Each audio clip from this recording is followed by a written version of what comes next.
Hey everyone, you're watching BL Story of Love, a channel that tells forbidden BL stories you just can't pause once you start.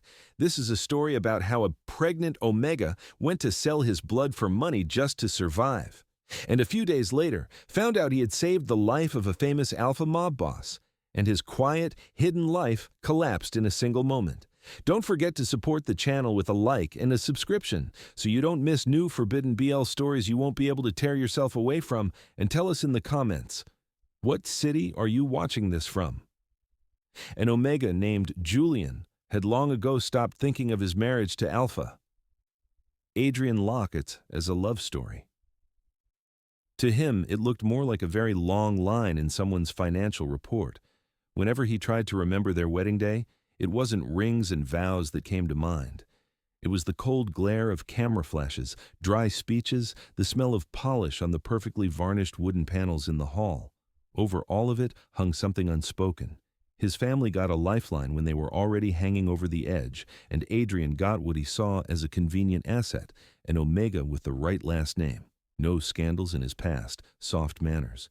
A smile trained well enough for any public appearance.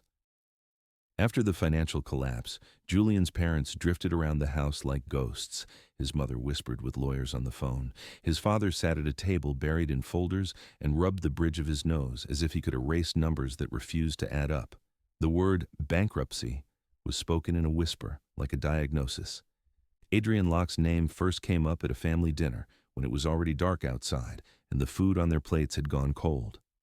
That evening, Julian's father, avoiding his son's eyes, said there was an option, not a romantic one, not a fair one, but a real one. Julian stayed silent. He listened as they described his future husband, successful, influential, a few years older, with the reputation of an alpha who keeps his word. There wasn't a single word about what this man was like up close, what he loved, what he feared, what he dreamed about, only terms, the amount of debt that would be cleared, the guarantee the family company would survive, the obligations in the marriage contract. Julian understood the main thing. They expected him to say yes. And he did, because he loved these people and was too tired to fight. Their union wasn't born out of mutual choice. It was assembled from neatly arranged sub-clauses. Adrian seemed to see it the same way. At their first meeting, he was impeccably polite and almost gentle in how he spoke, but every gesture carried the habit of assessing things. How convenient is this Omega? Will he be a problem? Can he handle the pressure of life under cameras? No tenderness, no attempts to pretend this was about feelings, just pure, transparent realism. That was when Julian first felt something quietly clench inside him. He said nothing. With time, his life turned into a schedule written by other people. In the morning, training with a personal trainer who measured his body like he was prepping him for a showcase, then etiquette lessons in foreign languages, so he would never look out of place next to Adrian. In the afternoon, meetings, charity events, gallery openings, where his only job was simple: smile at the right time and don't say too much. In the evening, silent dinners at a long table covered by a perfectly ironed tablecloth, where he and Adrian exchanged a couple of neutral phrases about the weather and work. Sometimes that table felt like a border between two worlds. On one side sat the alpha who easily controlled flows of money and people. On the other, the Omega whose biggest virtue in most people's eyes was that he never caused problems. Between them lay cutlery, glasses, plates, and kilometers of unfilled silence. In that silence there were no fights, no passion, not even open contempt, just a smooth, measured indifference that made the air feel cold. Julian had long since learned to hide his vulnerability behind flawless behavior. He kept his back straight, smiled at cameras, knew exactly how to place his hand on his husband's sleeve when the journalists were filming them. His emotions were not part of the assets that the Locke Corporation's board of directors cared about. Those reports listed market share, quarterly results, brand stability. His name appeared next to those things only when they needed to emphasize stability. Julian understood very clearly. In this house, he was proof, not a participant. In this world, the name Damian Cross sounded like an oath people preferred not to say out loud. Adrian's main rival and enemy, A man whose successes and failures business media dissected under a microscope. The structures of Locke and Cross had been at war for years. A slow, sticky war. They stole tenders from each other, fought signed contracts in court, lawyers exchanged pages and pages of lawsuits. Behind the scenes, there were rumors about much dirtier methods of pressure, the kind that never made it into the papers, but were well known to those at the bottom. Julian picked up bits and pieces of this in passing. He would walk by the office when a heated conversation was happening and hear Adrian's low voice, edged with a hard metal he never showed at home. Sometimes, under the tightly closed door, words would slip out: risk, merger, leak. Cross's name usually came as just a surname, said with a shade of contempt. Julian could feel how the air around that name was thicker than around any other. He automatically tried not to think that one day it might have anything to do with him. The first signals from Cross's people came carefully, as if someone was testing how close they could get without scaring him off. At one charity event, Julian was suddenly introduced to a curator of a foundation that worked with several corporations at once. A man with a soft smile and attentive eyes asked almost harmless questions. How was it for him, living at that pace? Was it hard being constantly in the public eye? Did he think people with low incomes actually got real support from big companies? The conversation was light and polite, but underneath it, Julian felt a strange, focused attention. He realized this man was memorizing not just his answers, but also his pauses, and the way Julian looked away just a bit longer whenever family came up. Later, the same curator passed along an invitation to a private viewing at a contemporary art gallery, stressing that it was an informal event. No cameras, no official guest list. That evening, the gallery was drowning in soft light. Paintings in muted tones reflected in the black glass of floor-to-ceiling windows. The music was quiet. Voices never rose above an even murmur. The whole atmosphere was designed so a person could relax, but never forget they were being watched. Julian stood in front of one of the canvases, barely seeing what was on it, and thought about how long it had been since anyone talked to him as a real person and not as part of a brand.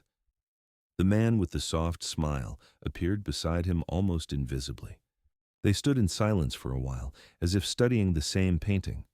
Then he said quietly, "It must be hard to keep your back straight all the time." It was a simple phrase, but it held something Julian hadn't heard in a long time, an acknowledgement that his role required effort. He automatically said that everyone had their duties and smiled the way he was supposed to. The man nodded, as if checking a box, and shifted the topic to charity programs, initiatives to support Omegas, the complications of bureaucracy. The words were safe, but under them ran another line, an interest in how the world of Locke looked from the inside, through the eyes of someone who lived there but didn't make decisions. At some point, Julian realized they had studied his life beforehand. The man casually mentioned details that couldn't be found in open sources, which university Julian had dropped out of for his family, what neighborhood his mother lived in before moving into Adrian's house, which exact failed project had sunk his father's business. It wasn't blackmail, it was more like a demonstration. We know who we're talking to. The main message was clear. Even a quiet omega in the shadow of a powerful alpha can be valuable. In a world where everything was measured in influence, information was currency, and strangely enough, he had some. They didn't offer him a contract right away. First, there was one more meeting at the gallery, one dinner at a small closed restaurant with a private room and no extra ears. Cross's people never pushed. They gently led him to the idea that he was already living a life where he hardly decided anything, that taking part in their project could be seen as insurance. Their phrases sounded like this: "You have the right to think about yourself. Your family deserves more than being extras in someone else's game." When a folder with documents finally appeared on the table, it looked almost harmless. Thin, high-quality cardboard, neat pages. On paper, it was an agreement to provide consulting on charity and social initiatives. Julian, as an official figure who often appeared at such events, was invited to share his opinion, help build communication, and take part in program development. Between the lines, there was something else. Some clauses were written in vague phrases about internal understanding of processes, and observations of the effectiveness of competitor corporations' strategies. One sentence that at first seemed innocent about providing analytical information based on personal experience, in practice meant one thing. He was agreeing to pass on what he saw and heard in the Lockheed house. Not secret files, not commercial secrets. Atmosphere. Conflicts. Moods. But Julian understood that sometimes that was the most valuable thing of all. In return, they promised his family safety.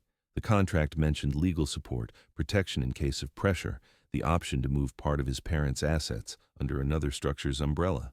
And then there was something that wasn't printed, only said out loud, and it hooked him most of all, the possibility, under certain conditions, to leave the marriage without losing everything, a possibility he was afraid to even think about. Freedom doesn't come for free, the same man said quietly when Julian once again lingered over the last page. He signed in a half-dark office where the city was hidden behind heavy curtains. The room smelled of fresh coffee, expensive paper, and a faint cologne from the stranger representing Cross's interests. The lamp above the desk lit only the surface, leaving the corners in shadow. The lighting made everything feel like a stage where the audience only saw what they were meant to see. Julian's hand shook, not from fear, but from the indecently sweet feeling that, for the first time in a long time, he was making a choice himself. He thought of his parents, aging faster than they should from constant stress, of his own life, where every morning started with a schedule written by someone else, of the nights he lay in a huge bed, listening to the hallway clock measure out the minutes of his invisibility, and that if this marriage finally turned into a prison, at least he would have a window.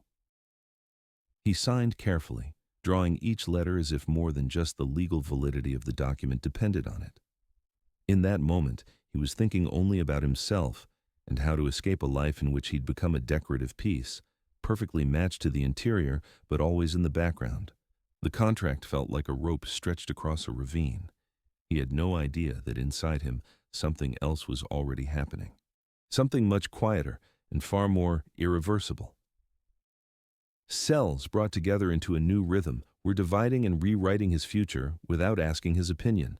And every line of that deal, every clean phrase beside his signature, would soon turn not into a way out, but into a trap that would snap shut not just on him, but on someone who hadn't even been born yet.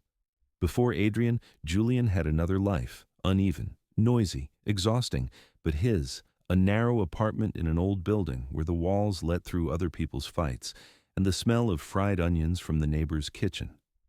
Night shifts at a restaurant, coming home at dawn with hands that smelled of oil and cleaning liquid. Evening classes he dragged himself to on autopilot, only to fall asleep over his notes before the lecture was even halfway done. Back then, he lived in a constant balancing act on the edge, but at least he believed he was the one doing the balancing. His family was already standing at the cliff's edge by then. His father's small but steady business had fallen apart almost unnoticed. First, one deal failed, then another. Partners avoided eye contact at meetings. Banks reviewed loan terms. Folders moved across the table, from current tasks to overdue obligations. Julian remembered waking in the night to the low voices of his parents in the kitchen. His mother spoke in a whisper, but the word debt still cut through the wall. Collectors called more and more often, at first politely, then harder. Strange business cards appeared by the front door. His father straightened his back every time the phone rang, but after the call, he would collapse into his chair as if someone had pulled the air out of him. The fear of losing their only home became the constant background of everything else. Every time the front door slammed, something inside Julian flinched. What if they've come for us now? Adrian Locke's appearance in that reality felt like some higher force stepping in, but one that still played strictly by the rules of accounting. One evening, their cramped apartment was suddenly too full of strangers. Lawyers with flat voices, assistants with tablets, a driver waiting downstairs. And in the middle of all that, the alpha Julian had only ever seen on the news or in business magazines. Adrian Locke stepped into their shabby hallway as if he were entering a boardroom on the top floor of his skyscraper. Composed, calm, detached. The conversation in the living room looked more like a presentation than a family meeting. The lawyer laid out restructuring schemes, repayment schedules, options to save the company. The same surname was on every page: Locke. They dressed it up nicely: investor, partner, strategic alliance. But at the heart of it was a simple formula. Adrian would pay off the debts, save part of the business, and ensure their name stayed on the list of respectable families. In return, he wanted a legal marriage with the family's youngest son, the Omega, sitting on the edge of the couch, trying not to show that his fingers were going numb. No one directly asked what Julian wanted. His father spoke about chances and how such an opportunity comes once in a lifetime. His mother whispered that he'd have to marry someone sooner or later anyway, and better like this than who knows how. The lawyer kept repeating the words stability and protection. Only once did his father meet his eyes. In that look, there was an apology he never said aloud. Adrian wasn't rude. That, maybe, was the trap. He didn't raise his voice. He didn't pressure. He simply laid out the terms calmly, said he didn't need a submissive toy and wasn't interested in a scandalous marriage. He needed a partner who understood duty, politeness, and composure. That was all. When his gaze lingered on Julian, there was no admiration, no curiosity, just evaluation. The way people look at an asset: is it reliable enough? Can it be added to the portfolio? The wedding was the first show in a long series: a huge hall, lights, flowers, a host with a stretched smile, photographers, a waterfall of flashes, pre-rehearsed lines. Julian didn't remember the vows. He remembered the stylist hissing at him not to dare ruin his hair with tears while straightening his collar. Somewhere among the guests, his parents sat dressed better than there'd ever been, with frozen gratitude on their faces. They had survived. They'd been saved. The price was standing beside Adrian in a perfectly tailored suit. After the wedding, his old life snapped off like a ribbon cut with scissors. The small apartment disappeared, taking with it the smells of cheap laundry detergent and the noise of neighbors. In its place appeared a house where everything was too big. A bedroom you could get lost in, a walk-in closet the size of a room, a bathroom like a spa. No street noise here, just the soft hum of ventilation and distant footsteps of security. The marriage slid straight onto its rails of agreements. Adrian provided everything material: the house, security, a driver, access to the best doctors and trainers. In return, Julian was expected to be perfect. Never mess up at events, never give people a reason to gossip, never interfere in company business. His personal life followed a schedule: breakfast at a set time, joint outings in the calendar, assistance reports about where and how long he'd spent his day. In bed, Adrian was just as controlled and practical. He never crossing lines, never lashing out, never leaving bruises.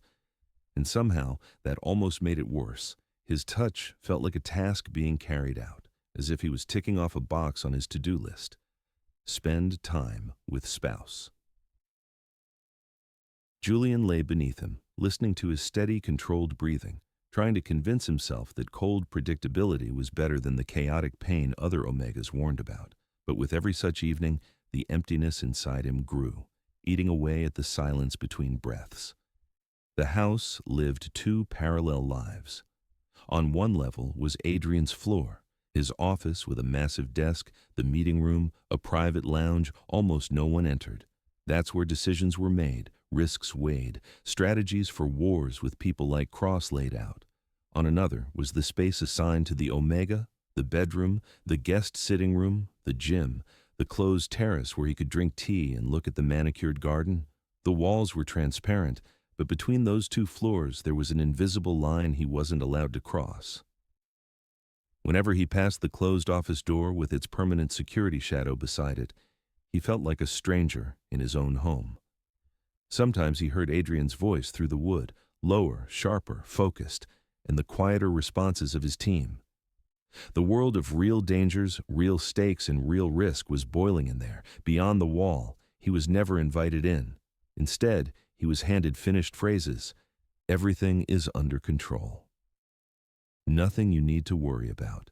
Sometimes at night, he would get up, walk to the hallway, and just stand in front of that door, listening to the silence. It felt like if he knocked, he might open something he had never seen before. But every time, he turned away. And Omega by contract does not knock on doors where millions are being discussed. He was part of the presentation, but not part of the process. They prepped him for interviews, taught him the right wording, put a speech in his hand when he had to open a foundation or announce a new project. He looked out at the audience and talked about mercy, development, corporate responsibility. Down below, people saw him as the voice of the brand.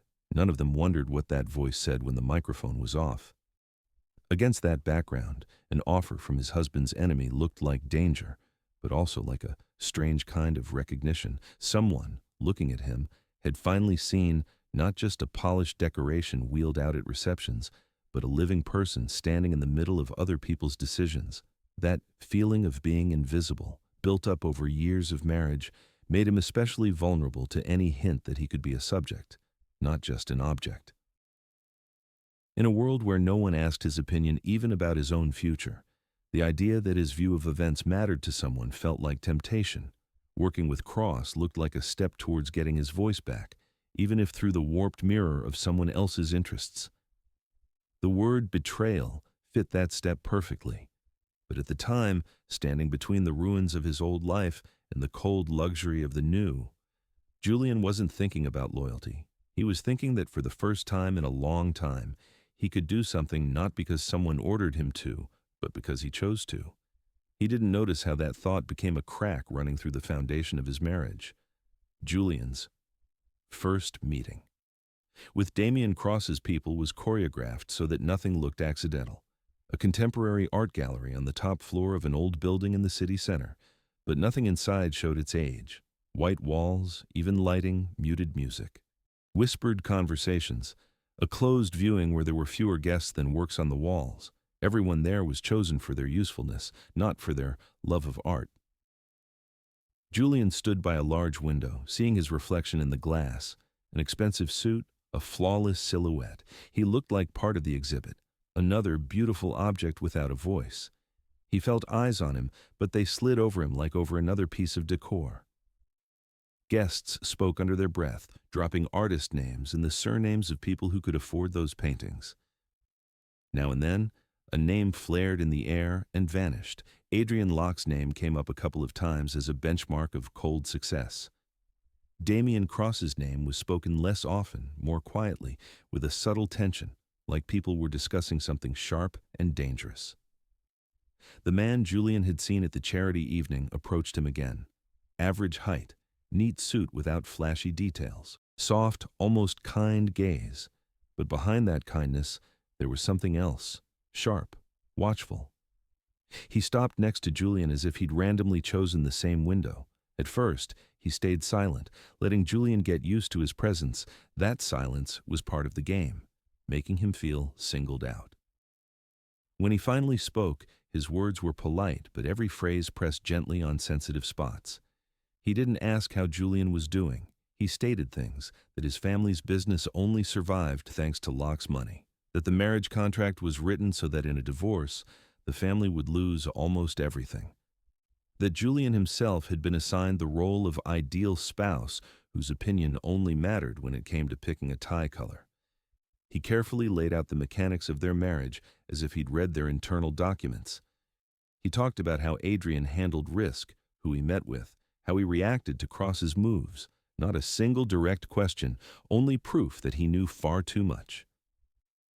Julian listened and felt a familiar cold rising inside. His life was also sitting somewhere in a file, reduced to bullets and arrows, not in Locke's spreadsheets, but in Cross's dossier. At one point, the man dropped a simple line, as if in passing. "You know they don't really see you there, right? They just put you on display." That hit harder than all his careful wording. Julian said nothing, only tightened his grip on the glass in his hand so that his fingers wouldn't show the shaking. The man seemed satisfied. He gently shifted the topic to charity, social programs, support for Omegas, asked how, in Julian's opinion, people at the bottom, those without guards and mansions, saw such initiatives.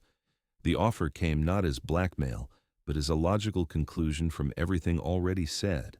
The man explained that Cross was planning new projects to support Omegas who had suffered from abuses of power, that they needed someone who could speak both the language of the top floors and the lower ones, an Omega who understood what corporate decisions felt like for those crushed under them. He spoke of a consulting role, of how Julian could help build programs and make sure another initiative didn't become just empty PR. In return, the promises were calm and clear: funding for charity projects Julian himself wanted to start, legal protection for his family if anyone pressured them, the possibility of revisiting the terms of his marriage in the future if it became unbearable. Under that smooth surface lay something unsaid but completely obvious. They expected him to become eyes and ears inside the Locke house. Not to steal documents, but to notice things. Who came to Adrian's office late at night, who he talked to longer than usual, which names kept coming up in his calls. They weren't asking for files. They wanted moods, cracks, internal frictions, what Cross's people calmly called analytics. They explained gently, without threats, that Cross would get the information with or without him, that houses on that level were never completely sealed. There was always a driver, an assistant, a disgruntled executive, a supplier. The difference was only one thing: where. Julian would stand when all of that was used, with those under fire or with those pulling the trigger. "You can be the object of decisions," the man said quietly, "or you can help shape them." Julian knew he was playing with fire. He could picture it clearly. Adrian finding out that his Omega, the one he led under the cameras as part of his perfect image, was working with his main enemy. In their world, trust and loyalty were worth as much as assets and shares. A step like that was seen as a direct betrayal, and in that world, people paid heavily for betrayal, not always with money. At the same time, he lived in a reality where his opinion meant nothing. His interests were secondary. His life had already been sacrificed to someone else's strategy once when they arranged this marriage. Here, with Cross's people, at least they recognized he existed as a separate unit. It sounded cynical, but for the first time in a long time, someone was looking at him not only as a beautiful background. The contract they later placed in front of him in an office above the gallery was written in flawless legal language. No words like espionage or betrayal, just consulting services, analytical support, expert evaluation of social initiatives. Everything was worded in a way that, if needed, this document could be shown as a regular consulting agreement between a contractor and a client. Every point had a double bottom. The line about access to internal understanding of competitor corporation processes meant that his observations about Locke would be fed into reports. The confidentiality clause protected his name, but also tightened the rope. Everything he said would belong to them. Even the termination clause was written so that it was the client, not Julian, who had the real initiative. He read and felt two voices inside. One whispered that this was his chance, that he'd finally have a lever to maybe someday break free from a marriage that was grinding him down. The other reminded him that freedom offered by an enemy almost always turns into a new cage, just with different bars. "Freedom is an expensive product," the man said when he saw Julian once again lingering on the last page. That line stuck in his head like a burr, because it sounded more honest than anything else. Nothing here was altruism. Someone was already paying for his potential freedom, with time, resources, risk. And if he agreed, they would expect payment from him too. He signed after a short pause, a pause in which he could still have said no. In that pause were all the years of his marriage, the long nights in empty hallways, thoughts of parents who only lived in comfort because of a deal where no one asked him anything. He signed, thinking he was only bargaining with his own loyalty, that he was giving Cross the right to use part of his words in exchange for a chance, someday, to reclaim his life. He didn't yet know that far more than his loyalty or reputation was already on the line. Inside him, another story had begun, and every deal, every sheet of paper he signed now would affect not only him, but someone who hadn't even had the chance to claim their right to safety. The symptoms didn't arrive all at once, but like any slow disaster, easy to explain away at first, it started with mild morning nausea, not the kind that sends you running to the sink, just a sticky wave that hit the moment he lifted his head from the pillow. Julian blamed it on stress and bad eating habits, nights without sleep, replaying meetings with Cross's people, conversations at the gallery, the cold light on the contract. Any doctor would have said that routine was a guaranteed way to wreck his stomach. Then came the fatigue. Not the usual tiredness after long events, aching feet from formal shoes and a sore back from holding a smile for hours. This was different. Heavy. Even a short ride to a charity dinner felt like a marathon. A few steps up turned into a climb. In the car, he kept nodding off and would catch himself staring out the window, not knowing where they were until the driver opened the door and said they'd arrived. He didn't notice the disruption in his hormone cycle right away. The days in his planner were crammed full, and he only realized something was wrong when his assistant reminded him of a scheduled appointment with his endocrinologist. And he understood he hadn't checked his usual dates in a long time. He tried to blame it on missed doses of medication. A couple of times he really had skipped, days when everything blurred into one long corridor of meetings. It sounded like a logical excuse. It was easier to believe he'd been careless than to accept that his body might have decided to rebel against everyone's plans at once. In Adrian's house, everything was designed for control. They had their own family doctor, a laboratory ready to run any test. Julian could, in theory, see the best specialists any time. But after he signed a secret deal with his husband's enemy, every move became potentially dangerous. Any test meant a record in the system. Any record could later surface in a report, land in someone else's hands, collide with information he was hiding. The thought of officially doing blood work and confirming his suspicions terrified him in a very practical way. He pictured some sharp-eyed secretary going through the Locke family's medical summaries and spotting odd timing, a doctor with the wrong connections mentioning an unusual case to someone outside. That freshly signed contract with Cross suddenly turned even a basic lab test into a risk field. So at first, he chose the quietest way. On one of the rare mornings when he had no event scheduled, Julian asked the driver to take him downtown, saying he needed to buy a gift for a charity auction. The car didn't stop at the usual boutique, but a little further down, by an unremarkable pharmacy on the corner. Julian got out, lifted the collar of his coat, and lowered his gaze, as if that could make him invisible among ordinary people. Inside, it smelled of medicine, plastic, and cheap perfume. A middle-aged woman sat behind the counter, flipping tiredly through a magazine. He walked over to the shelves lined with identical boxes. His hands found the right section on their own. He grabbed several tests, not letting himself think about why he needed more than one, as if the number of white packages could somehow increase his chances of getting the answer he wanted. When the cashier rang up the purchase, his throat tightened. The woman's eyes slid over the boxes, then paused on his face, his coat, his watch. For a moment, he felt like she saw everything: whose last name he carried, what house he lived in, who he had just signed a deal with. She only named the total in a routine tone. Julian paid, took the bag, and stepped back out onto the street with the feeling that he'd just committed a crime. The Locke bathroom was too big for one person, too perfect for what he was about to do. The marble floor chilled his bare feet. Mirrors reflected him from every angle. The light left no shadows at all.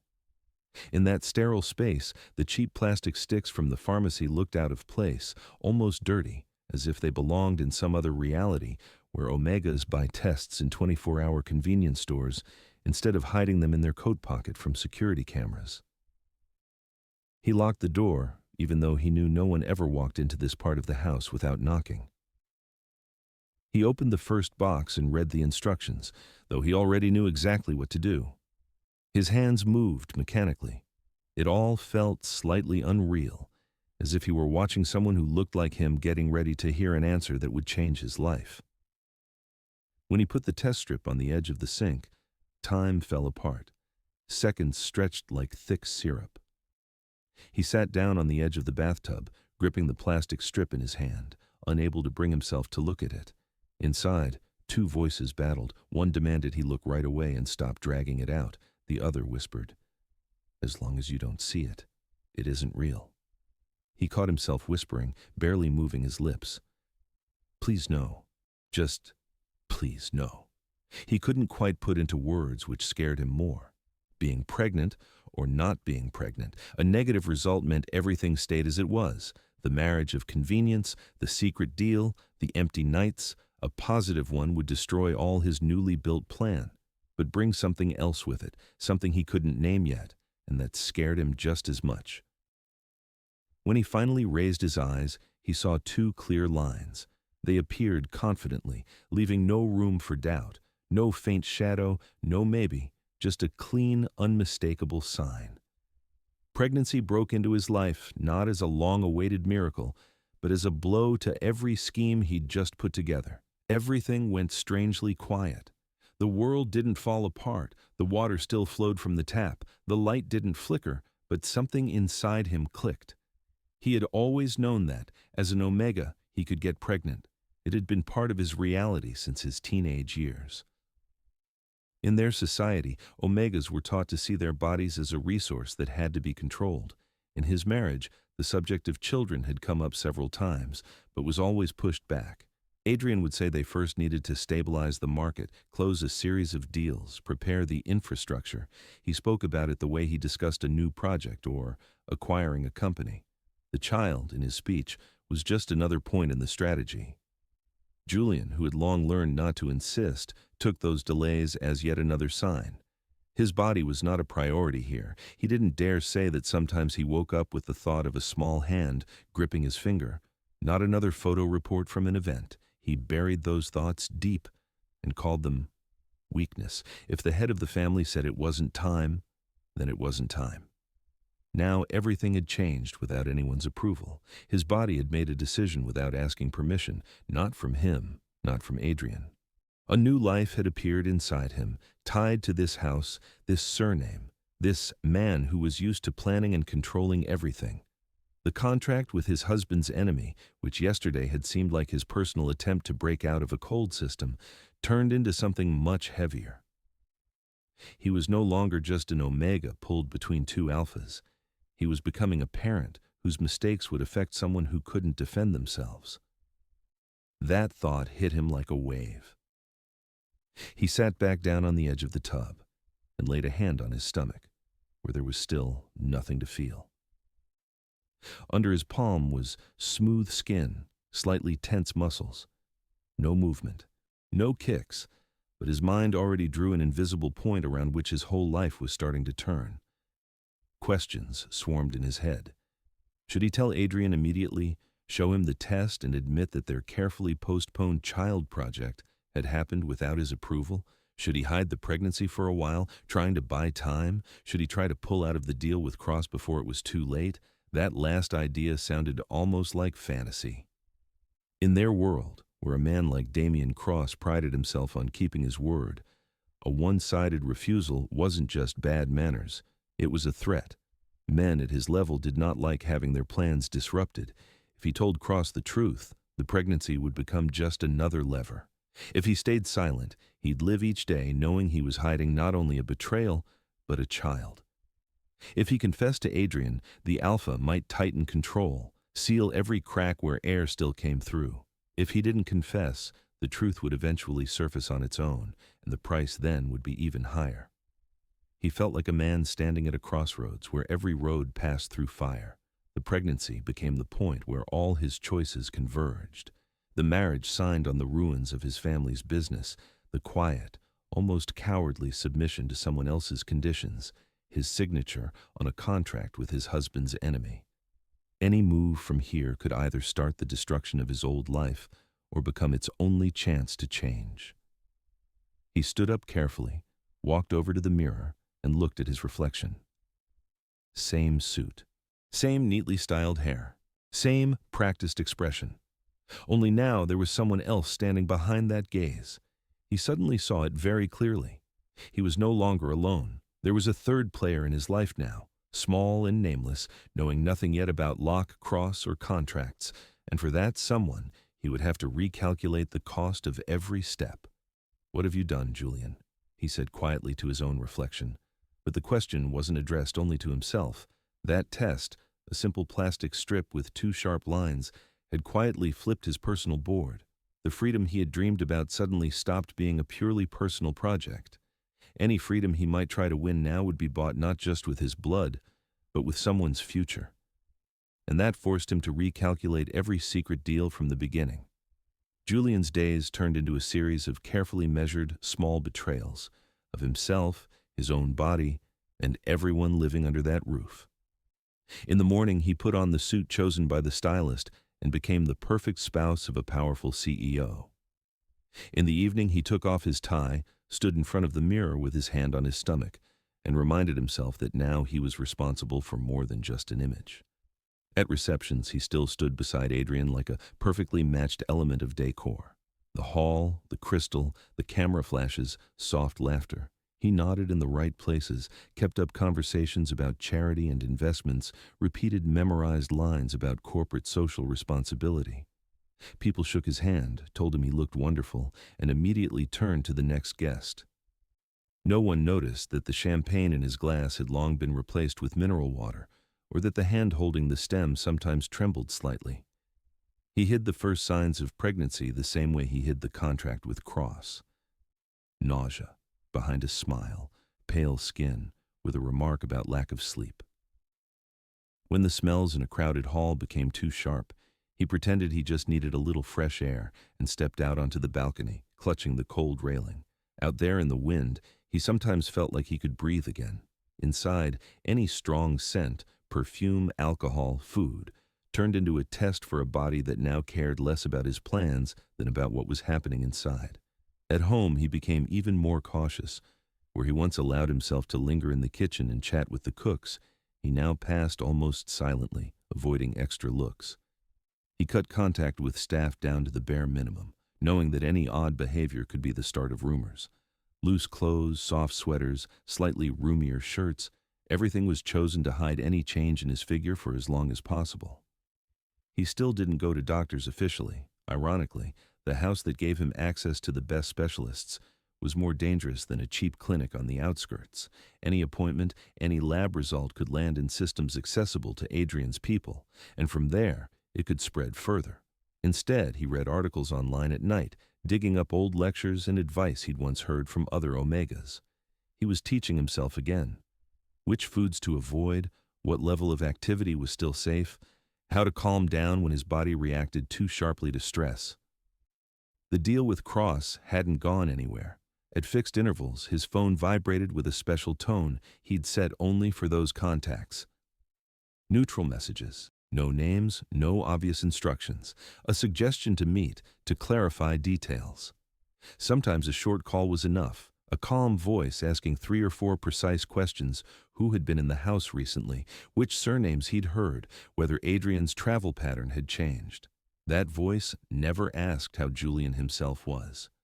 Only for facts. Julian deliberately gave the minimum. He shared only what could be noticed from the outside anyway, avoiding deeper internal conflicts he'd overheard by accident. But even that minimum made him a participant in a game where the stakes were higher than his personal comfort.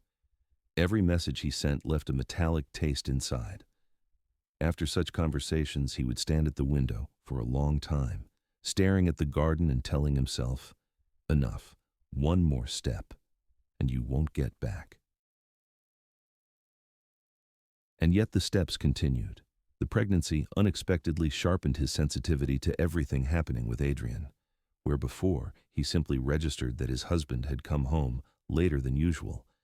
Now he could feel the density of the tension that came in with him, the smell of other people's offices, expensive tobacco, coffee, mixed with something else, exhaustion, held back anger. He noticed how Adrian lingered longer by the office window, staring at the city, how his shoulders looked heavier after certain calls. Julian suddenly realized that he knew more about his husband's inner life than he had allowed himself to admit, that he could tell the difference between business irritation and real worry, between a lost deal that bruised his pride and something that touched security.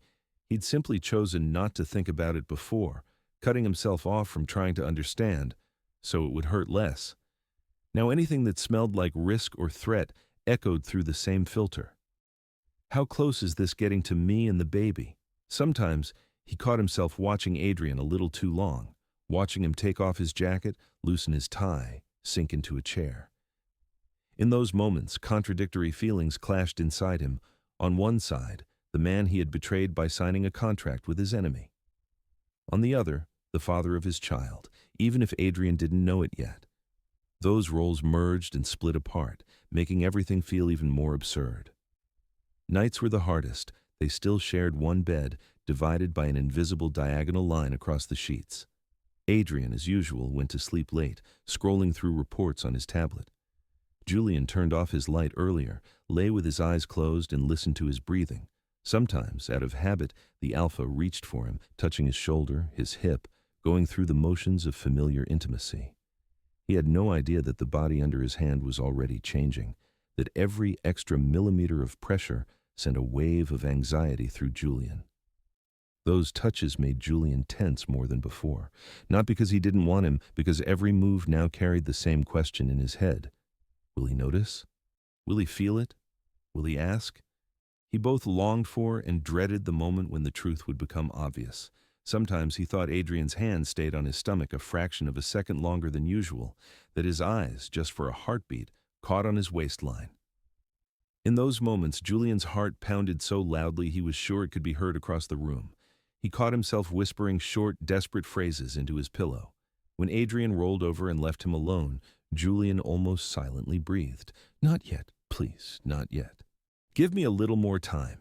His life split into two layers. In one, he remained who everyone wanted to see, the perfect spouse supporting an image, and a useful consultant for Cross's people. In the other, he was a parent-to-be, whose main task was to carry this pregnancy safely and not let anyone turn the child into a weapon. He changed physically slowly, but to himself, he noticed every little thing. How, one morning, his jeans were harder to button, how he had to move his belt one notch looser, how the skin on his stomach felt tight after standing too long in heels. He learned to sit down early at events if he felt his legs getting heavy. He ordered food carefully, avoiding anything too greasy or spicy. If someone asked why he wasn't eating, he joked about preparing for a photo shoot. The deal with Cross, more and more, felt like not a rope out of the pit, but another chain thrown over the ones he already wore. On one hand, the contract still dangled in front of him like the ghost of possible escape if the marriage became unbearable. On the other, every new request from Cross's side reminded him that any move now depended not only on Adrian's will, but also on the interests of another Alpha. He tried not to think about when he put his hand on his stomach. There was no safe step. Breaking the contract with Cross meant challenging a player who was used to answering fast and hard. Telling Adrian the truth meant confessing not only the pregnancy, but the betrayal. Staying silent meant digging the hole even deeper. At the center of that triangle was someone who hadn't even been born yet, but already defined everything. His double life grew more fragile by the day, like glass in a big window frame. Outside was his husband's enemy, waiting for results. Inside was a child entirely dependent on how stable his Omega body stayed, on how well he could avoid sudden moves, panic, breakdowns. Between them, an Alpha he hadn't married for love, but who now was more than just a contract. Sometimes, walking past Adrian's office and hearing muffled voices, Julian felt something strange. He could no longer see this man only as the one who had once bought his life. They were bound by a child now. In this house where the fate of companies had been decided for years, the fate of one small person was now being decided, someone who knew nothing of adults' wars, and that made every step Julian took both unbearable and necessary. He didn't manage to hide the pregnancy for long, like anything built on the hope that people around you will only see what you want them to. In the first weeks, he lied to himself that loose clothes, careful excuses, and controlled gestures were enough to cover what was happening inside. But Cross's people had lived too long in a world where survival depended on noticing the smallest changes in other people's bodies. They called a meeting in a closed restaurant where tables stood far apart and private room doors swallowed sound. It was the first time Julian left the house without locked security. Officially, he was going to meet coordinators of a charity project. The driver dropped him at a side entrance where there were no photographers or familiar faces. The lighting in their room was soft and flattering, the kind that smooths out features and skin. The table was set modestly but with care, a few dishes, water, wine he had no intention of touching. Across from him sat the same man with the soft, sharp gaze, representing Cross. He looked almost exactly the same as last time, the same neat suit, the same smile with just a hint too much empathy. Only now his gaze on Julian was different. At first, the conversation went as usual. A few questions about changes in behavior in the lockhouse, which names had popped up recently, what public initiatives were being discussed. Julian answered carefully, leaving enough empty space between his words that they could read as little as possible into them. He felt like a stretched string, but for a while he managed to keep his tone even. His body betrayed him before his tongue did. When his companion said something about risks to family safety, something inside Julian clenched. Without thinking, he lowered his hand and covered his stomach. The movement was almost imperceptible, quick, but the man across from him was looking exactly where no one should. His gaze slid from Julian's face to his wrist, lingered on the pulse racing under the skin, then returned to his eyes. The question sounded neutral, but there was steel in his tone, the kind that didn't need volume. He said something like, "You're leaving something out, and it has to do with your condition." Julian tried to dodge, blaming fatigue, a tight schedule, the usual Omega issues, but the man's voice grew firmer. Politeness stayed, but now it rested on the tired patience of someone not used to wasting time. "Don't," he said without a smile. "We need to understand what we're risking." It was clear there was no point in hiding. Any further attempt to wriggle away would become its own line in his file. Lies when it's personal. And in their world, a lie caught in the open cost more than silence. He exhaled, dropped his gaze, and briefly stated the obvious. A pregnancy. Conceived in his marriage with Adrian. Nothing extra. No dates, no feelings, no fears. Just the fact. As those words left his mouth, he watched his companion's eyes, almost physically seeing the inner calculations shifting, like someone had added a new variable to an invisible board in front of him, and the whole neat graph had to be redrawn. Pregnancy changed everything for Cross's side. Until then, Julian had been an internal source of information, carefully placed inside a rival's house, valuable but replaceable. Now it wasn't just about access. The child the enemy was expecting became a potential weak spot, the exact place where you could break even a man used to never giving in. Any, even hypothetical, threat to this baby could push Adrian out of his usual game and make him take steps he'd never considered before. Both men understood that, Julian and the one sitting across from him. Only for one it was a source of fear, for the other, opportunity. A heavy pause hung in the air, like the moment before a storm. Cross's representative broke it first. His voice went back to calm, almost gentle, but now carried a predator's focus he no longer bothered to hide. He made it clear Julian's role was now more important than ever, no longer just useful, key. The information Julian passed on could, in the near future, decide a lot. It would be wise, he said, to expand its volume. To pay attention not only to moods but to details, security patterns, routes, Adrian's habits, his reactions to any news about Cross. And that speed now mattered more than ever.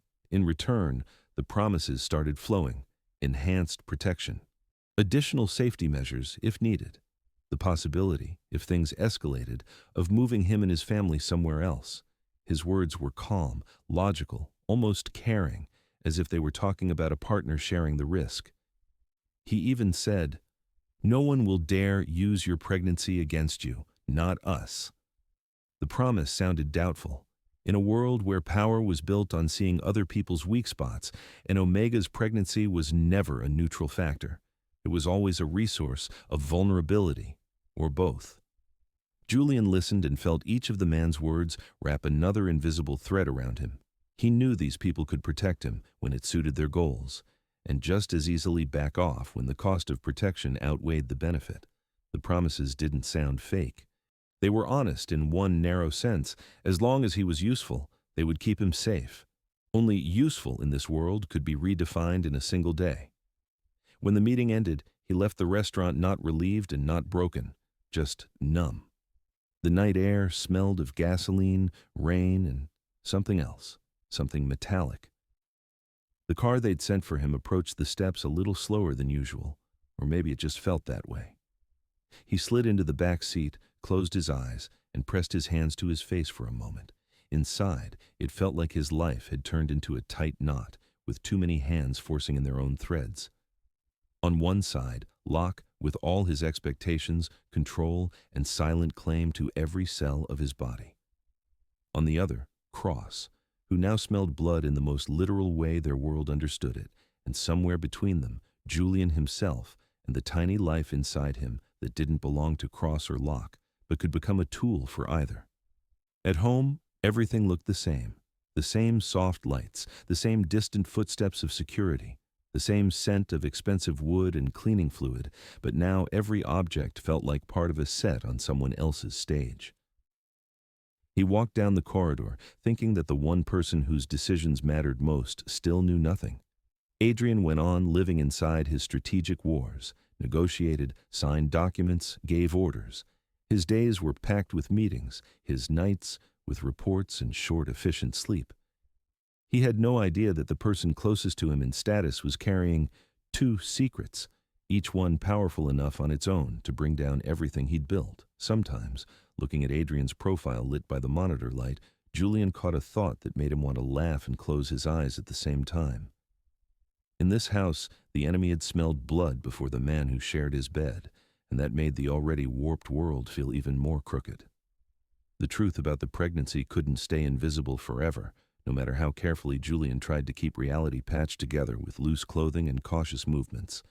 His body kept doing its work, and the world around him was built so that any deviation was noticed, recorded, filed. He fought the idea of seeing a doctor for a long time. He read materials online, compared symptoms, counted weeks in his head, but at some point it became obvious. Home tests weren't enough anymore. He needed lab results, an ultrasound, real recommendations, if he truly wanted to get through this with minimal risk. But walking openly into the family clinic would set off alarms instantly. So he chose a side route. Through an old contact he'd once helped with a charity project, he reached a doctor from the Locke family's private network, someone who knew how to work quietly. The appointment was arranged not at the main clinic, but at a small branch on the other side of the city, early in the morning, when almost no patients were there yet. They registered him under a placeholder name, entered the data manually, promised the results would stay in a closed file. But in a world where the health of people like the Lockes was a strategic asset, no trace could be hidden completely. Some system templates still linked him to his real profile. One automatically placed flag, one set of identifiers, and a small line appeared in the shared database. Nothing detailed, just a note that Lox Omega had visited a reproductive specialist. Preliminary diagnosis, pregnancy. Confirmation required. Adrian found out by accident.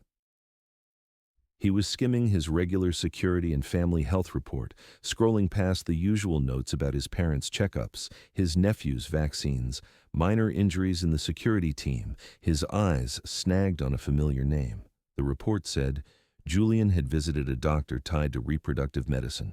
Above the line was a short note, preliminary pregnancy, confirmation pending. For a split second, he thought it was a mistake, a system glitch, a wrong profile. But the system he'd built didn't make mistakes like that. In that moment, his stable picture of the world slipped. An Omega he shared a house and a bed with, but never quite managed to share a life with. Turned out to be pregnant, not impossible. Just not accounted for. Not because he didn't understand biology, because in his head he'd pushed the subject far into a vague later as one of the points in a long-term strategy. His first reaction was almost mechanical. He called the chief doctor, asked for details, set up a meeting. His voice stayed even, his questions precise. How many weeks? What were the numbers? What were the risks? He acted the way he always did, like a leader presented with a new variable in an equation, a variable to factor in, build around, supply with resources. Meetings with doctors followed.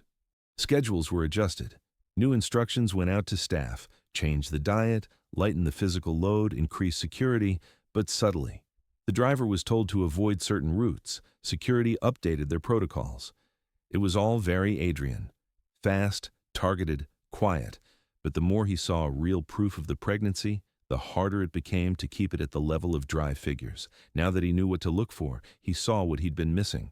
Julian's changed walk, the care in his movements, the way he unconsciously held onto the edge of a table when leaning down, the slight morning pallor when he tried to sip tea to calm his stomach. They started running into each other more often, and every one of those encounters took on weight. Early one morning in the kitchen, while the house was still asleep, Adrian found him standing at the sink, eyes closed, fingers tight around a cup. Julian straightened quickly, smoothing his face, but the alpha had already seen how he was breathing through his nose, fighting the nausea. Instead of the usual silent nod, Adrian let out a dry, "You didn't sleep well." It wasn't concern, it was a statement, but there was a note in his voice that hadn't been there before. Not irritation, not tiredness, something closer to worry. He hid it immediately under his usual tone, ordering the cook to change the morning menu, add lighter dishes, cut strong smells. In his office, he began calling Julian in more often, at first under the pretext of discussing charity projects, to show him a report, ask his opinion on an event format, clarify details of his participation. But these conversations kept tilting toward health, routine, plans for the coming months. Adrian found himself asking questions he had never asked before, and surprised himself when he realized it. The silence between them was no longer empty. It was filled with something new, heavy and uncomfortable. The alpha noticed how Julian instinctively shielded his stomach whenever the topic of security came up, how he tensed when the word risk was mentioned, how his gaze sharpened when they talked about routes or who was coming into the house. At some point, Adrian did something he'd never done before. He slipped off his cold, rehearsed line. In one meeting with the doctor, instead of his usual, "What's our plan?" he asked, "What will be easier for Hemrar?" In his world, that was an unusual angle, seeing the situation not just through processes and consequences, but through one specific person, even if that person was the Omega he'd once offered a business-like marriage. He stopped talking about the baby only as a logical continuation of the family, an heir to strengthen their position. Instead of phrases about reputation and dynasty, he more and more often asked if certain decisions were safe for Julian. It still wasn't a confession and not quite emotion, but the structure of his speech had cracked. The armor he had built from years of control and distance started to show microscopic fractures. Sometimes he caught himself looking at Julian longer than protocol allowed, not as a well-chosen partner for official outings, but as a man whose body had become the space where their family line's future was now being decided. His rational mind pushed back. He reminded himself that he had offered this marriage as a deal, but each time he saw Julian sink tiredly into a chair and absent-mindedly rub his stomach, something inside him shifted. Julian saw those changes and had no idea what to do with them. He felt like the house where he'd been a glass exhibit for years had suddenly changed the angle of light. The shadow he was used to living in had been lit from another side. In small things, it almost hurt. Adrian rescheduled meetings himself if he knew it was hard for the Omega to travel late. He suddenly became one of the first people to receive new test results. He even started asking sometimes whether a particular event was too long for him, whether it was tiring. Against that background, the guilt over his deal with Cross grew heavier, almost unbearable. Every gesture that could be read as care hit him with a delayed echo. He cares about you, and you keep lying. The secret contract that had once felt like something separate, a private attempt to break out of the cage, was turning into a knife he was holding behind his back while talking to a man who was, awkwardly and clumsily, starting to reach out to him. Julian lived in a constant inner stretch. He protected the baby, watched his routine, ate on schedule, avoided stress as much as he could. He hid his role in Cross's game, still talking to his people, but each time cutting the amount of information, knowing perfectly well he couldn't keep that up forever. And, at the same time, he tried not to destroy the fragile process in which Adrian, roughly and inelegantly but still genuinely, was trying to see more in him than a contractual asset. Sometimes at night, when they lay in silence and the only sound in the room was their breathing, Julian could feel Adrian's gaze on him, not heavy, not demanding, strangely attentive, as if Adrian were trying to put together a new picture of the person lying beside him. In those moments, Julian wanted to do two mutually exclusive things at once: confess everything, and disappear. Instead, he rolled onto his side, pressed his hand to his stomach, and whispered into the dark in his mind without moving his lips. Just hold on. I still don't know how to fix this, but hold on. The cracks in Adrian's armor didn't make him safe. He was still the same man who knew how to destroy competitors and reshape markets. But those cracks gave Julian a faint hope that when the truth about his betrayal and Cross's role came out, Adrian would see not just a breached contract in front of him, but two living beings, an Omega and a child, whose fates were now tied to his own far tighter than any business deal. The more time passed, the harder it became to keep all the secrets inside one body. The pregnancy was no longer a beginning. The baby inside him was kicking confidently now, shifting his center of gravity, forcing Julian to think about things that didn't fit into the logic of strategic wars. The house adjusted to the new rhythm. Cooks revised the menu, security quietly tightened the perimeter. Doctors appeared on the schedule more often. Everything looked almost normal, if you forgot that around this new life stretched an invisible net woven out of lies. Cross was getting impatient. His people no longer limited themselves to asking about moods in the boardroom or rumors of new projects. They wanted partners' names, deal timelines, details of internal conflicts.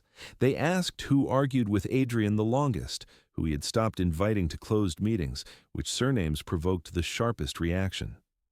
Every question felt like an attempt to get into not just the company's structure, but the mind of the man running it.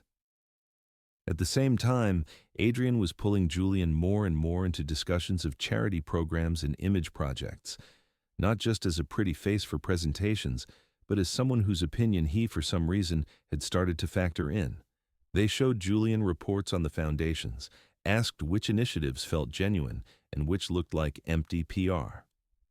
Sometimes Adrian asked which topics, in his sense, hit people hardest. It looked like a strange attempt to give him more weight, more agency, as if Adrian instinctively felt he should have done it a long time ago. Between two poles, Cross's voice in his phone and Adrian's voice in the office, there was a child growing who had no idea his existence was already built into the calculations of several adult men. He was changing not just Julian's body, but the structure of the house itself. The schedule bent around his needs. Car routes were altered to avoid risky areas. Even meeting times shifted sometimes when doctors insisted on another checkup. Julian found himself at the center of a web where every word could be used against someone. He saw more and more clearly that he couldn't keep playing along with Cross the way he had. So he began, consciously, to distort some of the information, to leave things out, to give outdated data, to offer versions that couldn't land a direct blow. He named partners whose names were already all over the press and kept quiet about new, especially sensitive directions. He talked about internal conflicts on the board that had long been rumor fodder, and carefully stepped around the ones that could truly shake the foundations. He was trying to buy time, hoping that within that time either the situation would change on its own or he'd find a way to break the connection. It was dangerous. Men at Cross's level notice quickly when someone is trying to lead them in circles. A couple of inconsistencies in reports, one overly rosy assessment, one message that events later disproved, and the tone of the calls changed. The politeness remained. The illusion of warmth disappeared. One day a new note slipped into his contact's voice. The words were still smooth, but the meaning was sharp. He calmly stated that a lack of full cooperation could lead to unforeseen incidents. He mentioned family safety, old debts, outstanding obligations. He said not everyone involved in their arrangement was patient, and that delays in information were sometimes seen as disrespect. The phrase about unforeseen incidents hung between the lines more heavily than anything else. Julian felt everything inside him tighten. Faces flashed in his mind, his parents at that old kitchen table in their tiny apartment, his father's exhausted look as he signed the papers that saved the business at the cost of his son. He had always thought that by agreeing to marry Adrian, he'd closed the door on threats to them. Reality reminded him. Their names still sat in someone's folders. He caught himself blurting out too sharply for him. "Don't touch them." In response came a soft, almost sympathetic line. that no one was interested in harming those tied to him, but beneath that thin comfort, another truth was obvious: they had already been added to the pressure list. The area where he could be hit had expanded. Now at risk were not only him and the baby, but the very people for whom all of this had started. At the same time, another truth was slowly surfacing inside the house. Adrian began to notice that information about his moves was leaking faster than it should. Cross's moves were too well timed, rival statements too precise, landing right after he'd discussed something with a very narrow circle. At first, he wrote it off as coincidence, as leakage at the edges, but when coincidences became the norm, he launched internal checks. Security reviewed access levels. Auditors dug through system logs. Lawyers went over which documents had been sent to whom in recent months. Access to certain files was restricted. The most sensitive topics were moved into offline rooms with no connections. Adrian quietly demoted some people, transferred others, and offered a few an extended vacation. Every new step he took in that direction stoked Julian's fear. He saw the circle of suspects tightening. He saw people he'd used to reach the doctor and Cross's people drifting into the spotlight. He understood that sooner or later the chain would lead either to those intermediaries or straight to him. And then it wouldn't matter that he'd tried to limit the damage. The fact would remain: he had helped the enemy. The pregnancy, which had deepened his connection with Adrian on one level, they were now bound forever by a child, made the betrayal even heavier. This was no longer just a broken agreement between two adults. It was a blow to the foundation on which someone else's life was supposed to stand, someone who hadn't even been born. The house filled up with small signs of a coming storm. Security was more visible in the hallways. Adrian's office door closed more tightly. Staff spoke in low voices, exchanging looks whenever news of new checks surfaced. Even the doctors became careful with their wording, choosing phrases delicately when talking to Julian, as if they were afraid of being misunderstood. Julian lived in constant anticipation of a snap, the moment when the web he was caught in would stop being background and start tightening for real. Any attempt to pull one thread might bring the whole structure down. If he stopped answering Cross, that would be seen as an open challenge. If he told Adrian the truth, he would destroy the fragile trust that was only just beginning to form, and could put not only himself at risk, but the baby and his parents too. The web of lies tightened. It was no longer a set of separate choices from different moments. It had become one structure where any movement echoed at every level.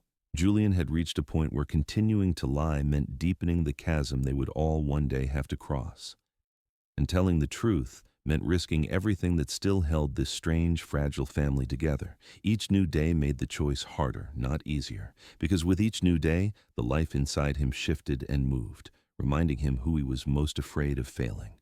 Exposure rarely comes at a convenient time. It doesn't wait for morning, for a scheduled meeting or a properly structured agenda. In their case, it chose the night, when the house was half dark, the guards were relaxed, confident in the perimeter, and everyone who lived by control had finally unclenched their fists. On one of the closed upper floors, above the bedrooms, above the guest suites, up where real decisions began, the light in the server room blinked quietly. The machines hummed as usual until one of them flashed red, an attempt at a one-time copy of files only a handful of people could access. The request went through the internal network under someone else's name, but carried traces only anomaly-trained systems would catch. The alert went to security automatically. The night officer, half asleep at his screens, jerked upright and scanned the lines. For a few minutes he tried to write it off as a glitch, but the logic didn't fit. The files suddenly in demand belonged to projects where Locke's and Cross's interests intersected. That was enough to raise the alarm. Footsteps rustled in the upstairs corridor. Several internal security officers gathered outside the server room, pulled access logs, reconstructed the route. The last name on the list wasn't a top executive or family member, but someone whose status had always looked auxiliary.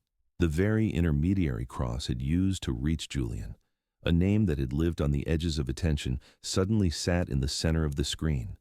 That was all it took to start a chain reaction. The question was no longer if there was a leak. It had shifted to who, why, and most importantly, how far had it gone? Adrian was awake. Night had long since stopped being a time of rest for him. He sat in his office, rereading the same paragraph of a contract, when his work phone lit up. The message from security was short, emotionless, but every word cut the air. Suspicious activity, identified intermediary, overlap with projects where Cross's name came up too often. He had never taken alerts lightly, but this time something inside him shifted on the first glance at the logs. He knew the intermediary's name. The financial link looked familiar too. The same charity structure that handled donations signed in Julian's name. The line connecting the three of them drew itself too clearly. After that, everything moved fast. The intermediary was dragged out of bed and brought to one of the internal offices. The conversation was not the kind you put in protocols. Fear, exhaustion, and the knowledge that the system on the other side of the table knew exactly how to crush a person without raising its voice. That did its job. Cross's name came first, Julian's name came last, and that was the one that changed everything. Adrian was not the kind of man who staged scenes in public. He was the kind who finished every report before he drew conclusions. But that night, when all the pieces clicked, he let his emotions step outside their usual corridor.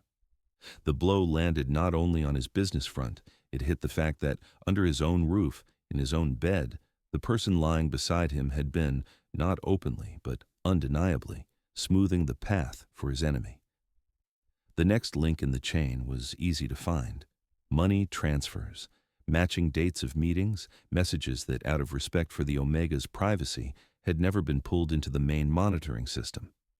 Now, each of those zones of personal space turned out to be a hole in the wall, and at the very center of that gap stood his spouse's name. Julian woke up with the feeling that the air in the room had changed, not from noise. The house was built so that not a single step on the upper floor would disturb those sleeping below. But the baby inside him moved more sharply than usual, as if reacting to something Julian's mind hadn't yet caught up to. His heart stumbled. He sat on the edge of the bed and laid his hand on his stomach, trying to calm himself and the little one listening from within. He didn't notice the footsteps in the hallway at first. Heavy, decisive, with none of their usual smoothness. The door opened without a knock. Adrian stood in the doorway, not in his perfectly cut suit but in home clothes, wound so tight he didn't need anything else. His face was sharper than usual, his eyes colder. But beneath that coldness, there was something else. The exhaustion of a man who'd just been shown all the blind spots in his own life in one night. The air between them thickened. The pregnancy was visible now. The thin fabric of Julian's shirt didn't hide the curve of his stomach. The protective way his hands folded over it was too obvious. That detail made his guilt feel especially sharp. He had become a bridge between those willing to use this child as leverage and the man who had no idea how close the threat already was. What followed wasn't a conversation so much as a collision of two realities. Adrian spoke little, but every word weighed heavy. He laid out facts, dates, names, lists of transfers, overlaps between Julian's meetings and spikes in Cross's activity, the intermediary's testimony, eager to spread the blame. There was almost no shouting in his voice. Somehow, that made it worse. The flat, controlled tone spoke of rage he was barely keeping locked down. "Tell me this isn't true," came once, short and sharp as a blow. Julian stayed silent too long for that silence to look like shock. He knew there was no point denying anything. Any attempt to chalk it up to coincidence would only grind down what little trust had begun to form between them in recent weeks, if you could even call it trust. Inside him, fear and a strange, belated feeling wrestled. If I'm going to fall, at least fall honestly. He admitted it. Not every step, not every detail, but the core, that he had indeed signed an agreement when the marriage still felt like a prison with no windows, that he had seen it as the only way, at the time, to protect his parents and maybe someday escape, that he had passed along information trying to minimize damage, but effectively still helping the enemy, that the pregnancy had changed everything, far too late. The words scraped his throat on the way out. At one point he wanted to justify himself, to say that Adrian himself had turned him into a statistic, a background prop looking for any chance to reclaim a voice, that maybe, if he'd been treated differently, he would never have agreed. But he stopped. Those arguments would sound like shifting the blame, and he had already spent too long telling himself he had no choice. The tension in the room throbbed like pressure before a storm. The walls seemed to soak up every line. In a house used to discussing millions and company fates, the fate of a marriage, a child, and a chain of mistakes that had started long before this night were now on the table. The question hanging in the air wasn't only about betrayal. It went deeper. Was their life ever anything more than mutual benefit, fear, and a silent deal? Not to touch what hurt, the pregnancy made that question brutal. The child they had both already begun to acknowledge turned any next move into an action that would echo through his life.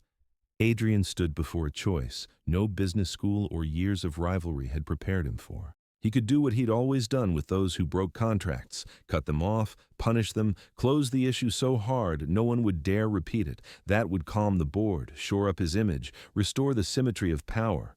But then he would have to look at his own child and know he'd shattered that world before it even had time to form.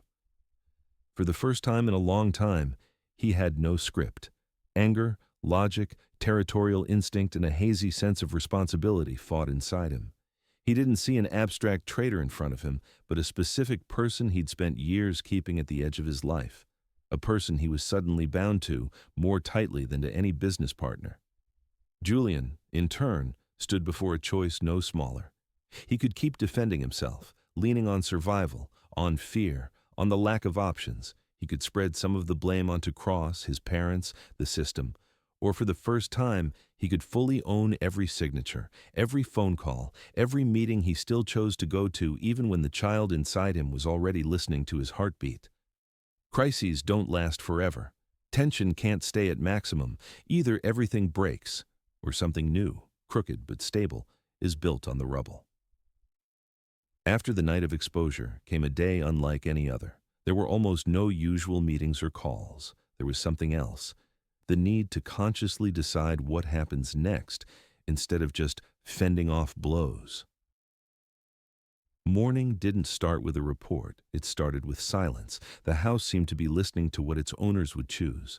Security walked more quietly. Staff avoided unnecessary words. Even the kitchen ran on hand signals. The air felt like the pause before a verdict. Adrian had barely slept. He saw Dawn from his office, still in the same clothes, his face closed, with no clear algorithm left inside. Years of learned responses told him one thing. Betrayal must be pulled out by the root. Clean break. Public or quiet. Tough measures so no one else would dare. The board, most partners, his own past, all would stand behind that choice. But every time he tried to play that scenario to the end, he saw the same image. Julian on the edge of the bed, arms wrapped around his stomach, and a thought that genuinely scared him. He would be the one bringing chaos into his child's life before that child even took a first breath. Instead of calling only lawyers and security, Adrian took a step he himself saw as a risk.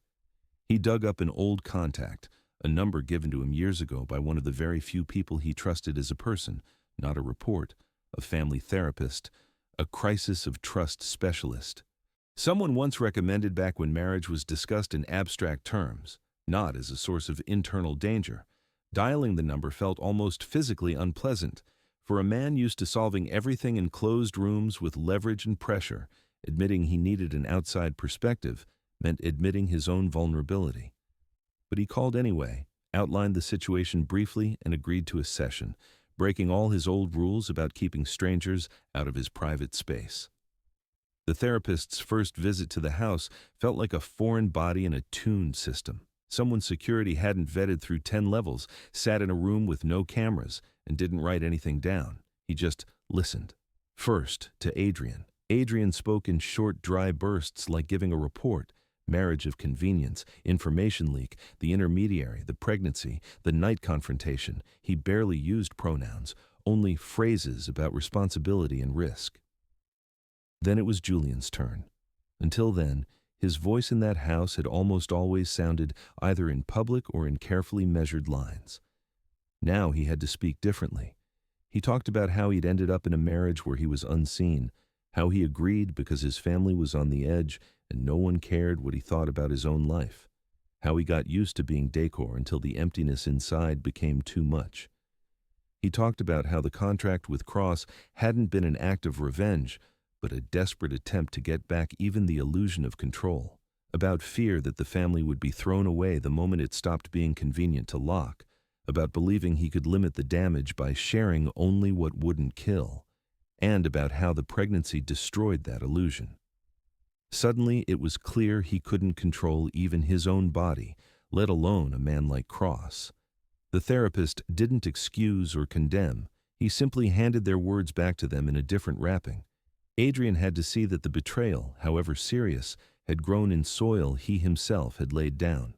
His distance, his habit of keeping the Omega behind glass, his refusal to see him as a partner. All of that had made Julian the perfect target. It didn't erase the Omega's responsibility, but it made the situation more complicated than the simple story he wanted. He's bad, I'm good. The solution is obvious. Separate from that ran the conversations about the baby. The therapist insisted they talk about the child not as a symbol or heir, but as a living being already responding to the mother's stress level. He explained how a sense of safety forms not from closed registries, but from whether the child feels the world around his primary adults is stable or tense. To Adrian, that perspective felt alien, almost hostile, but exactly because of that, it hit his usual coordinates hardest. At some point, Julian realized he couldn't cling to half measures anymore. Every unspoken detail was another opening for Cross to strike at the most vulnerable point. He made a decision he labeled inside himself as the point of no return. He agreed to give full information about the cooperation, not just to Adrian, but to the people who could use it to neutralize the external threat. That meant putting himself completely under the hammer, admitting he hadn't just been a victim of manipulation, but an actor, laying out every channel, every meeting, every amount, every promise, consciously stripping himself of future excuses so he couldn't one day say, "I was forced. I didn't understand." He understood now, all too well. When he said, "I'll tell you everything," the room fell very quiet. It wasn't a heroic line, not a grand gesture, just the tiredness of a man who knew there was nowhere left to retreat. Behind him were his parents, the child, even Adrian. Complicated as he was, ahead lay an unknown where lawyers and security could do whatever they deemed necessary to him, but for once he was acting not for advantage. Adrian, in turn, had to decide what to do with that honesty. His lawyers were surely already sketching scenarios where Julian became the perfect scapegoat. A neat split. Carefully leaked hints about betrayal. A statement that the Locke family wouldn't tolerate such things. That would strengthen their position, polish their image, prove control.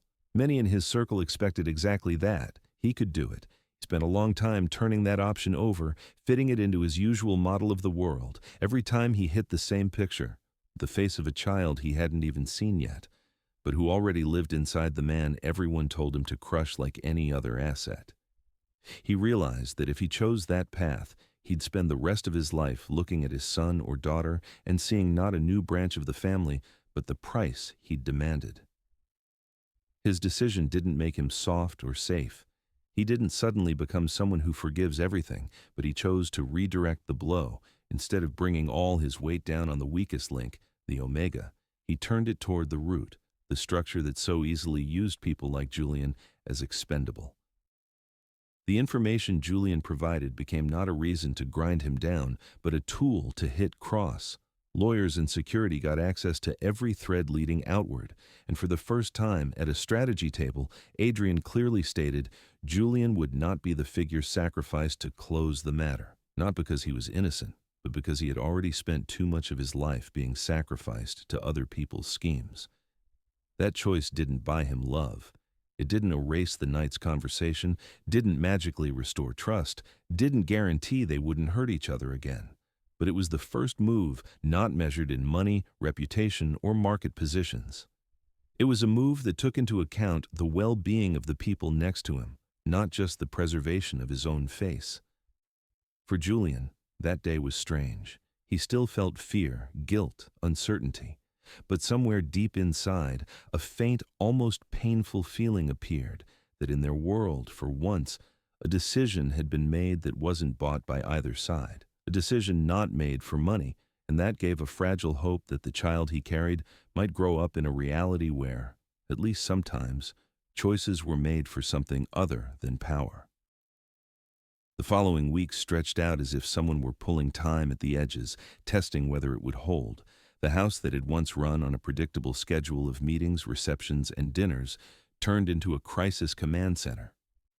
Phones rang more often. Adrian's office door almost never closed. Security worked flat out. Cross's name was spoken in those walls more often than anyone liked. Outside, the counterattack began. Structures tied to him took hits not only from Locke. Those who had once preferred to hover above the conflict suddenly found it more profitable to pick a side. The mix of inside information from Julian and external levers Adrian controlled had an effect. Some schemes collapsed like card houses. Some people lost influence they'd been used to for years. Some suddenly discovered the ground under their feet wasn't solid, but loose earth, and at any moment, someone could yank away the board they stood on. For Julian himself, this period was a trial by transparency. If his life had once been hidden under layers of silence, now every part of it was dragged into the light. He had to recount, over and over, how he'd been drawn into the deal, who he'd met, what had been said, what exactly had been promised. Lawyers asked, consultants, security. Sometimes the therapist, sitting off to the side, asked him to slow down so his confessions didn't turn into a mechanical report. Each retelling was like reopening the same wound, the same scenes, the same fears. The gallery night, the dim office, the signatures. But slowly something changed in that repetition. He began to speak of himself not as a mute piece being moved around a board, but as a man who made his own choices, foolish, cowardly, desperate, but his, and who was now ready to pay with more than that familiar, "I had no choice." Things with Adrian didn't heal in a single breakthrough, no matter how neatly stories like this are told from outside. Trust didn't snap back into place. It grew slowly, with a crackling ache, like a bone after a complicated break. They still often sat at the same table in silence, but it was no longer the empty, glassy silence from before. It was silence with effort in it, a shared attempt not to slide back into old roles where one controlled and the other just played along. Sometimes, starting from a neutral topic, they drifted into what they'd once always avoided. They discussed the birth, picked a clinic, weighing not only equipment but security, argued about how close security should be allowed to the ward, who had the right to be present. The arguments were sharp, but for the first time in a long time, it was obvious. Both the Alpha and the Omega were looking in the same direction, at the one concrete child, not the family's image. At the therapist's suggestion, they began building a new system of agreements, not about markets, not about contracts, about what happens behind the closed doors of a house, which decisions are only about business and belong in Locke's office, which ones are about their family, and where both of them have a right to speak. What exactly Julian has the right to challenge, what he must be informed about in advance, even if the final word still belongs to Adrian. For the Alpha, this meant giving up a piece of the control he had always worn like armor, admitting there are areas where numbers and forecasts shouldn't be the first argument. For the Omega, it meant stopping hiding behind the role of a victim and taking responsibility for the moments when he says yes or no, even if that no costs him a lot. Meanwhile, the pregnancy was coming to an end. The baby kicked more and more often, sometimes so hard that Julian instinctively grabbed the edge of the table or sofa to keep his balance. The doctors suggested a planned C-section to minimize risks. Talking about that decision became a separate test of their new system. Adrian, out of habit, wanted to decide quickly, based on statistics. Julian insisted he wanted more than numbers. He wanted explanations, to feel that his body wasn't just an object for a medical procedure. The therapist didn't touch the medical side, but each time he brought them back to one question. What kind of pattern are you laying at the foundation of this child's life? Decisions made behind his back, or decisions made out loud, even in conflict? That simple, uncomfortable question kept forcing them to stop. The house, which had survived so many hidden wars, began to sound different. There was less whispering in the halls and more things spoken plainly. Security understood there were topics that belonged only to the inner shape of the family and stayed a little further back. Staff saw the master of the house helping the Omega up the stairs himself, instead of handing that off to someone else. No one commented on those gestures, but they slowly became part of a new reality. For Julian, one of the hardest but most necessary steps was calling his parents. He had to explain what the deal they'd once accepted to save the business had turned into. Tell them that their name had surfaced again in conversations as a potential lever of pressure. Admit that his own attempt to protect them through Cross had only increased the danger. The conversation hurt. There was enough guilt to go around, but for the first time in many years, he spoke to them not as the obedient son being traded for debt relief, but as an adult who'd made his own mistakes. And strangely, what came out of that collision wasn't a new demand to sacrifice himself again, but a cautious, clumsy, but real. "We don't want you to do that to yourself anymore." The culmination of that period was a quiet scene that no one but the two of them would have called important. The room meant to become the nursery still smelled of fresh paint and wood. Boxes with unassembled furniture sat on the floor. Soft toys waited for their places. Late in the evening, the two of them sat right on the floor, leaning against the wall. The baby inside acted like he was taking part in the conversation, calming down, then kicking sharply as if to remind them he was there. They were going through names. Some sounded too heavy, soaked in tradition and expectation. Others felt too light, as if they couldn't carry the weight of the surname they'd be tied to. Every option was in reality a question. Who do we see this person as? The continuation of the lock line, a shield, a flag, or someone who has the right one day to say, "I'll choose differently." For Adrian, choosing a name became a strange test. He understood he could just insist on one that fit the family history best. It would be easier to explain to the board, to relatives, to the outside world. But all the therapy, all the talks of the past weeks kept hitting the same point. If he made the decision alone again, he'd be repeating the same scenario Julian had once been trapped in. For the Omega, this moment was more than syllables. In every name he heard a shade. Would this child be born already owing the world someone else's expectations, or would he at least get a symbolic sign that his life isn't only a continuation of old deals? In the end, they found a name that didn't belong to any branch of the family, wasn't in any old document, and wasn't an echo of anyone's ambitions. Simple. Solid, with no script attached. When they said the name out loud and the baby answered with a small, gentle movement, something shifted in the room. Not magic, not a miracle, just the feeling that they'd done something in which money, advantage, and fear weren't part of the equation.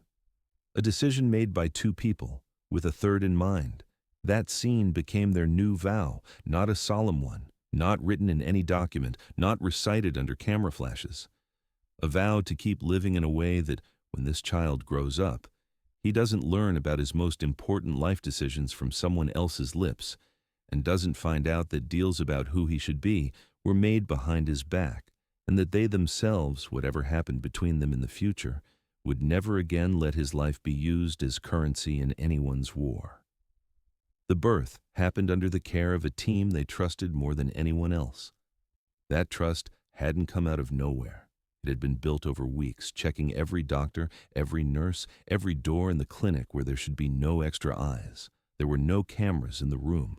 Internal recording systems were turned off. No staff member was allowed to keep a phone on them. White lamplight, steady breathing of machines, short commands from the doctors, the smell of antiseptic and warm air. 3 adults who came in carrying their baggage, and 1 person who was about to be born without any of it. For Julian, everything narrowed down to the sensations of his own body, pain crashing in waves, sweat sticking to his temples, the doctor's voice somewhere nearby, explaining how to breathe.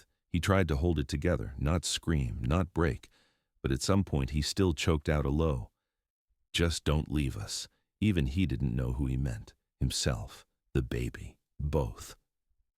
A hand squeezed his fingers more firmly, and he heard a low, familiar voice.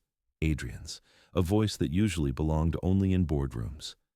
The child came into the world not on a schedule and not on any analyst's timeline. The first cry cut through the air, sharp, alive, so real, that for a moment all the old fears stepped back. In that instant, there were no contracts, no rival structures, no deals, no files. There was just Julian, breathing hard on a wrinkled hospital sheet, and a small, warm body they laid on his chest. The baby's skin was hot and damp, his breathing uneven, his tiny fingers clutching at the hospital gown, as if the world had already proved it wasn't safe. Adrian stood nearby, a little to the side, the way he'd always watched everything without getting involved, but his look now was different, not measuring, not weighing, not calculating consequences.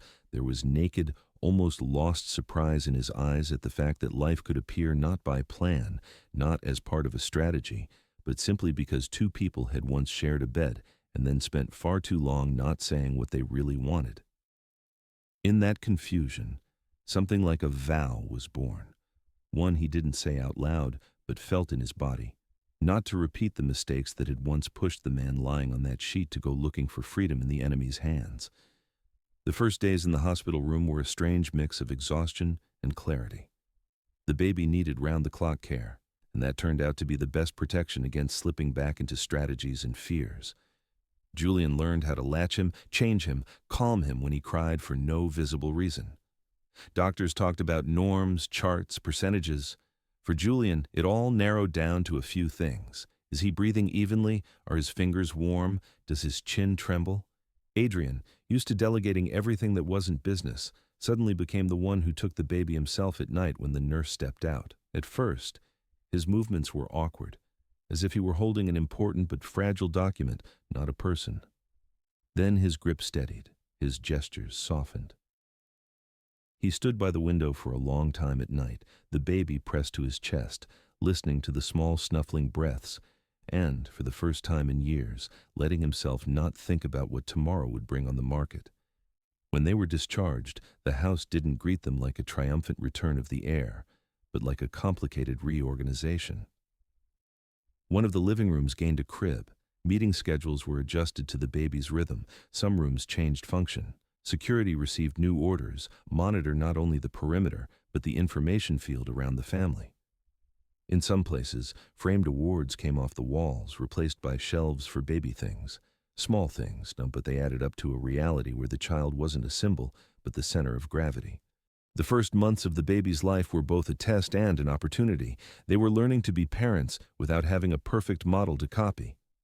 Learning to split night shifts, one night more on Julian's shoulders, the next more on Adrian's, with an awkward but real, "Go. I've got him." They learned to decide which choices had to be made together and which could be left to one of them without turning it into a power struggle. They learned to speak where they once stayed silent and to stay quiet where before they'd raised their voices or slammed doors. The structures around them changed too. Cross's place in the power landscape was taken by others, maybe no better, no cleaner. But for Julian, that was no longer his battle. He had done everything he could to help take apart the part of the system that directly ground Omegas down into expendable material. Those testimonies, documents, meetings didn't disappear from his memory, but they stopped being the center of his life. From there, it was up to those who had more authority and less personal baggage.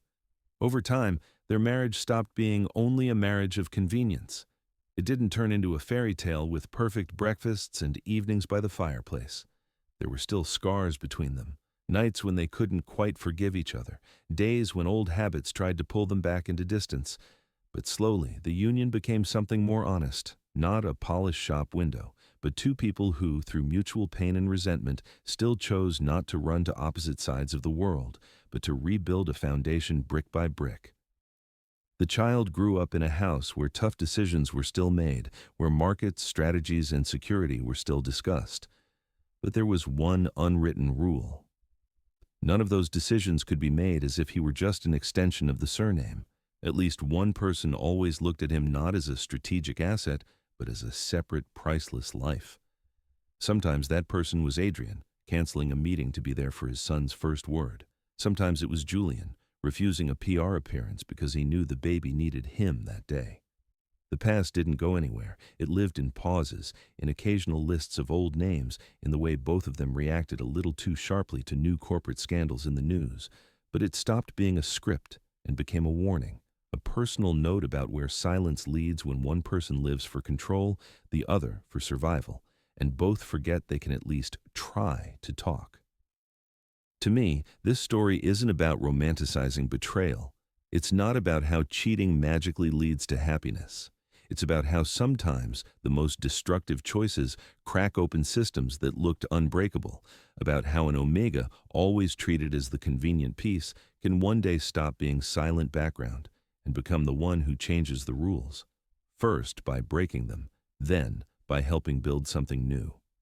If you've listened to this story to the end, tell me in the comments whose decision felt the heaviest and the most honest to you. Julian's, when he owned his mistake and went all the way without hiding it behind pretty words. Adrian's, when he risked giving up his usual total control for a chance at something real. Or maybe the people around them, who, having the power to crush, still chose not to break the weaker one, but to give him a second chance. And don't forget to support the channel with a like and a subscription so you don't miss the next Forbidden BL story about how even the most destructive past can become the beginning of a new, more honest life.